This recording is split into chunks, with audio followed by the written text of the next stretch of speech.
వి gold trusted gold buyers మీరు తాకట్టు పెట్టిన బంగారాన్ని విడిపించి ఈ రోజు ఉన్న మార్కెట్ ధరకు కొనబడును.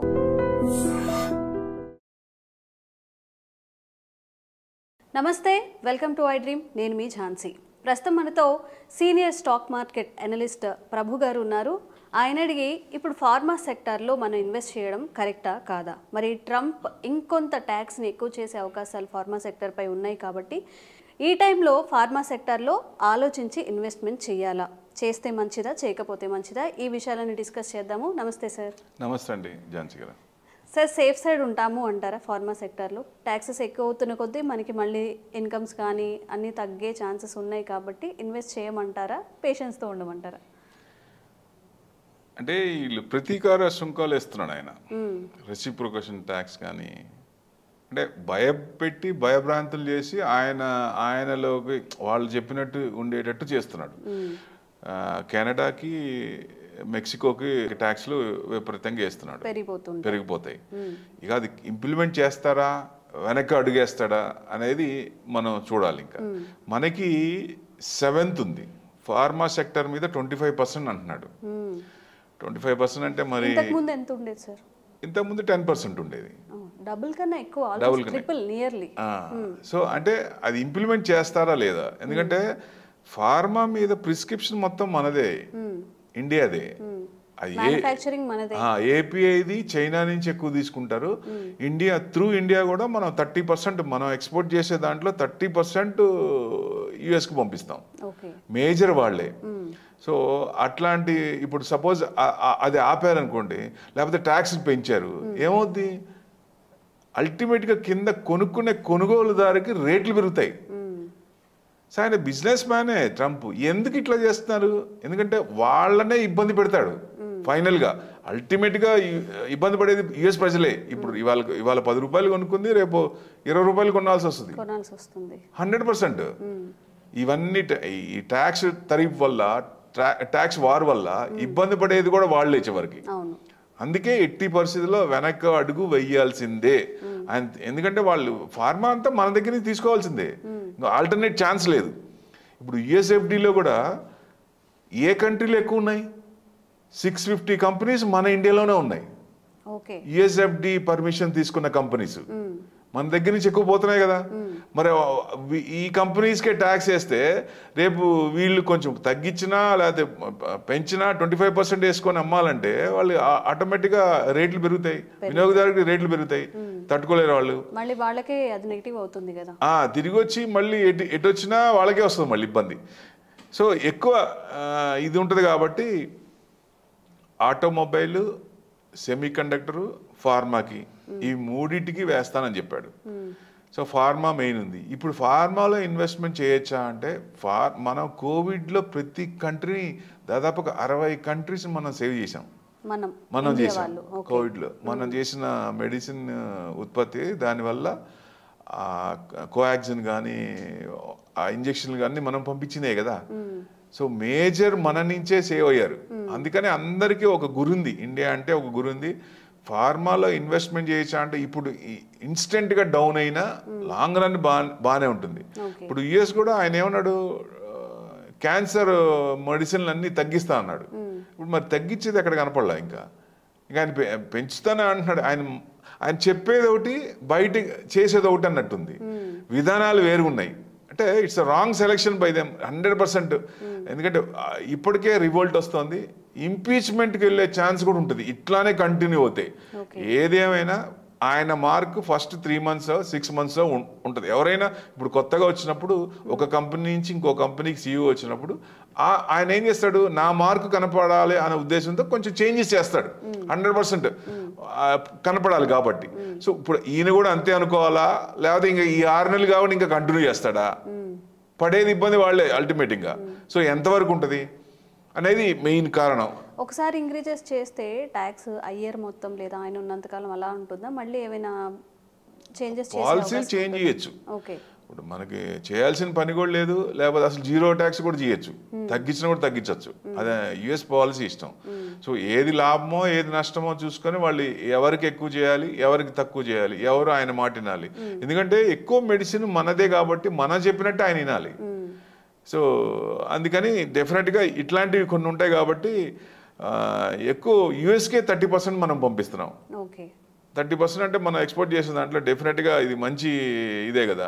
ఇప్పుడు యుఎస్ఎఫ్డిలో 650 కంపెనీస్ కూడా ఐఎన్డిఏ దగ్గర నుంచి రిజిస్ట్రేషన్ తీసుకుంటారు. అది 4 years పట్టుద్ది.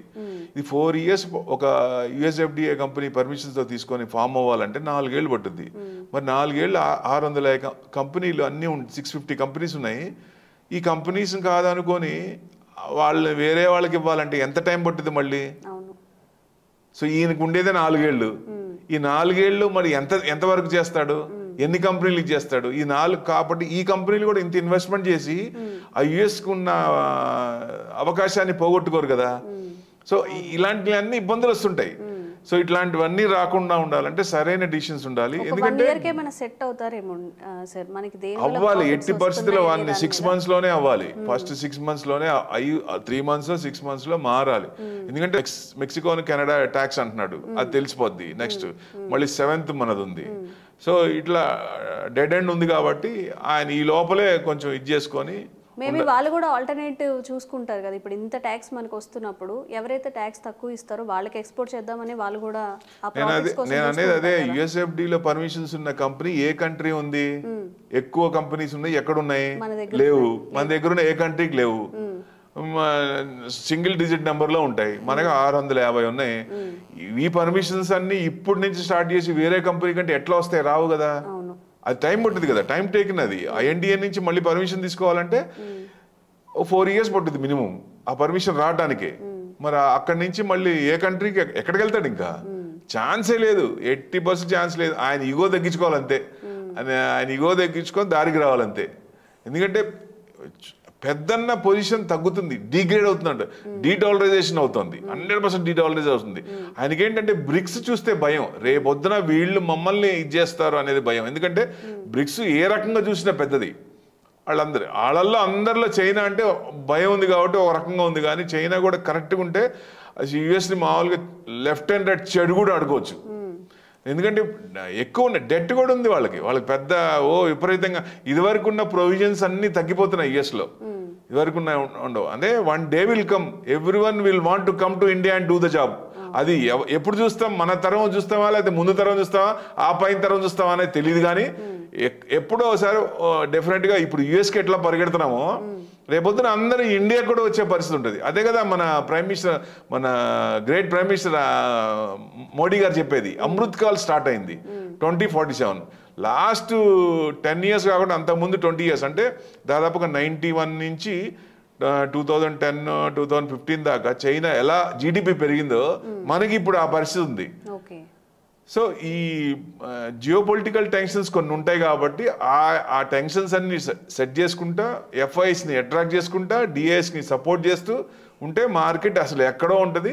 ఇన్వెస్టర్స్ అందరు హ్యాపీగా ఉంటారు, బ్రహ్మాండంగా ఉంటుంది. జీడిపి కూడా మనకు అనుకున్న దానికంటే ఎక్కువ వస్తుంది.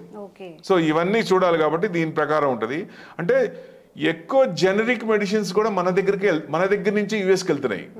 సో జనరిక్ మెడిసిన్స్ కూడా వేరే వాళ్ళ నుంచి వచ్చేది కూడా ఇది ఉంది. వాళ్ళు మనం ఎక్స్పోర్ట్ చేసిన దానికి వాళ్ళు వేసే ట్యాక్స్ 0.1%, మనం వాళ్ళకి వేసే ట్యాక్స్ 10%.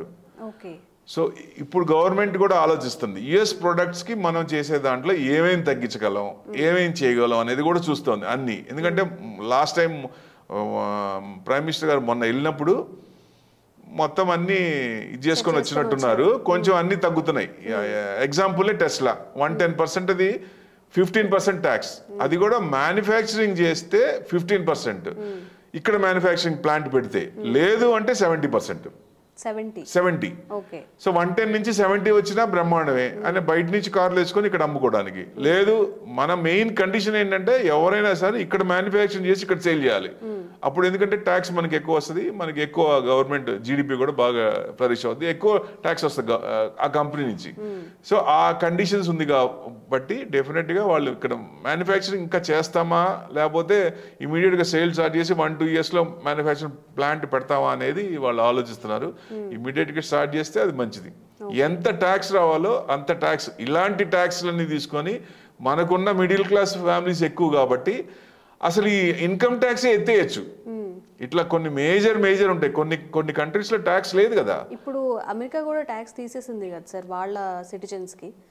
ట్యాక్స్ ఉంది వాళ్ళకి, ట్యాక్స్ ఉంది. ట్యాక్స్ లేకుండా ఇన్కమ్ ట్యాక్స్ ఉంది. మీకు దుబాయ్ లేదు, యుఏఈ లేదు.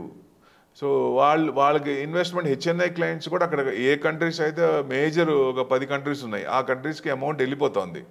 ఎందుకంటే అక్కడ మనం 30% స్లాబ్లో ఉన్న వాళ్ళు ఎంత కడుతున్నారు, 42% కడుతున్నారు. అంటే ₹1 కోటి సంపాదిస్తే 42 లక్షలు గవర్నమెంట్ కడుతున్నారు.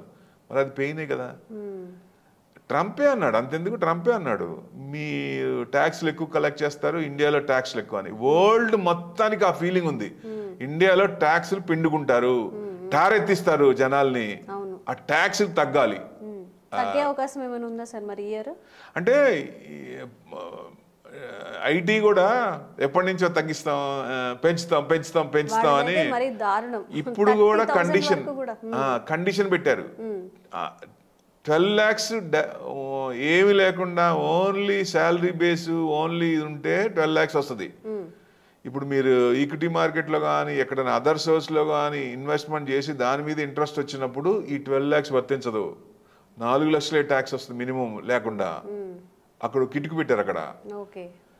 సో ఇప్పుడు ఎవరైనా కానీ ఇన్వెస్ట్మెంట్ చేయకుండా ఉంటారు కదా అంటున్నారు. మోడీ గారు బాగా ప్రచారం చేస్తున్నారు, దాచుకోకండి, ఇన్వెస్ట్మెంట్ చేయండి అని. మళ్ళీ చేసినా మళ్ళీ ఎందుకు దాచుకోనని కాదు, మీకు ఎలక్షన్స్ ముందు కూడా ప్రైమ్ మినిస్టర్ ద్వయం ఇద్దరు అమిత్ షాను మోడీ గారు ఏం చెప్పారు, గవర్నమెంట్ స్టాక్స్ లో ఇన్వెస్ట్మెంట్ చేయండి, స్టాక్స్ లో ఇన్వెస్ట్మెంట్ చేయండి, పార్లమెంట్ లో చెప్పాడు ఆయన.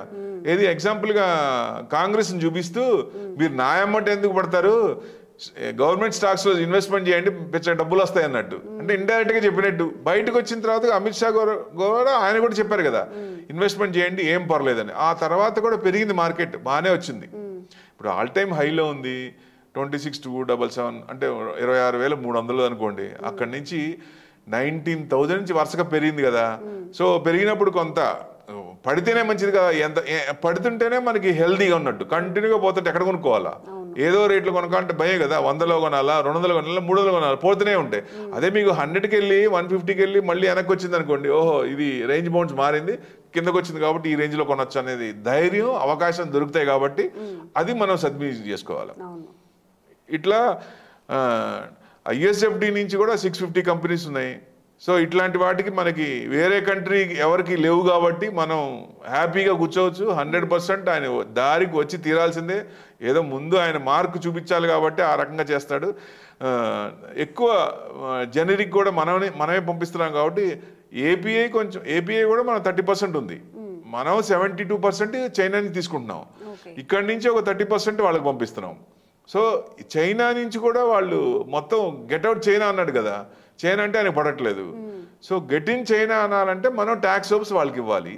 ఆ ఏఎంసీలు ఏవైతే ఉన్నాయో, ఎంఎన్సీ కంపెనీలు ఏవైతే ఉన్నాయో ఆ కంపెనీలన్నీ మనం అట్రాక్ట్ చేయాలి, వాళ్ళకి ట్యాక్స్ హోప్ ఇవ్వాలి.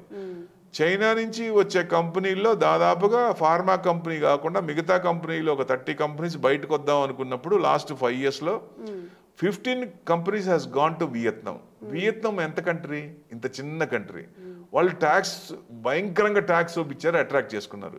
యుఎస్ సెక్రటరీ కూడా మొన్న వచ్చినప్పుడు ఆయన అదే అన్నాడు, మీరు యుఎస్కి రండి, మా దగ్గర కూర్చోండి, మీరు చెప్పండి ట్యాక్స్ ఏమేమి ఇస్తారు వాళ్ళకి చెప్పండి, డెఫినెట్గా వస్తారన్నాడు. ఆ పని చేస్తే డెఫినెట్గా మనకి కంపెనీలు అక్కడ యుఎస్ నుంచి చైనాకి వెళ్ళటానికి 40 సంవత్సరాలు పట్టింది ఇది షిఫ్ట్ అవడానికి. మళ్ళీ అక్కడి నుంచి ఇక్కడికి రావడానికి అంత టైం పట్టుద్దా? పట్టకుండా చూడాలంటే మనం ఏమి ఇవ్వాలి, గవర్నమెంట్ ఏ రకంగా పాలసీలు తేవాలి. పిఎల్ఐ స్కీమ్ కింద ఇస్తున్నాం. పిఎల్ఐ స్కీమ్ బ్రహ్మాండం, అసలు మోడీ గారు పెట్టిన ప్లాన్ పిఎల్ఐ స్కీమ్ సూపర్. కొన్ని వందల కంపెనీలు హ్యాపీ అని, ఇన్వెస్టర్స్ కూడా వాటిలో ఇన్వెస్ట్మెంట్ చేసిన వాళ్ళు అందరికీ డబ్బులు వచ్చినాయి. అట్లాంటి స్కీములు కొత్తవన్నీ వచ్చి ఎక్కువ ఇది చేస్తే డెఫినెట్గా అందరూ మనకల్లే చూస్తారు, మనం హ్యాపీగా ఉండొచ్చు. సో ఎక్కువ అందుకని మనం డెఫినెట్గా ఫ్యూచర్లో ఫార్మా సెక్టర్ కూడా బాగానే ఉంటుంది. ఇమీడియట్గా కొంత అంటే విపరీతంగా ఏం పడలేదు. కొన్ని స్టాక్స్ అయితే 40-50% పడ్డాయి, ఫార్మాలో అంత పడలేదు కదా. అందుకు కొంచెం అంటే వాలటాలిటీ ఎక్కువ ఉంది దాంట్లో. సో న్యూస్ని బట్టి ఉంది కాబట్టి డెఫినెట్గా మనం పార్ట్గా కొంచెం ఫార్మా సెక్టర్లు కూడా కొంచెం ఇన్వెస్ట్మెంట్ చేయటం ఉత్తమం ఇప్పటి నుంచి స్టార్ట్ చేయడం. ఎందుకంటే ఇక్కడి నుంచి మహా పోయిన మార్కెట్ 22,000 అక్కడి వరకు రావచ్చు, లేదా 21,500 ఇస్ లీస్ట్, 22 ఇస్ లీస్ట్ అనుకోవచ్చు, లేదు అక్కడ ఏదైనా కట్ అయితే 21,500, అంతకంటే పోకపోవచ్చు. 500 100% ఎక్కడో చోట తీసుకోవాలి, యూటర్న్ తీసుకోవాలి. మార్కెట్ కూడా చూస్తోంది గవర్నమెంట్ ఏం చేస్తుంది, ఏది పాజిటివ్ న్యూస్ వస్తుందో చూస్తోంది. ఆ పాజిటివ్ న్యూస్ రావాలి, ఆ పాజిటివ్ కోసం చూస్తోంది. ఈ వేరే నెగిటివ్ ఏం లేదు. స్కామ్లు ఉన్నాయా? ఇదివరకు ఉన్నట్టు స్కామ్లు ఏమున్నాయా? ఏమి లేవు కదా. కంపెనీస్ బాగున్నాయా? ట్యాక్స్ ఎక్కువ కడుతున్నారా? గ్రోత్ ఉందా?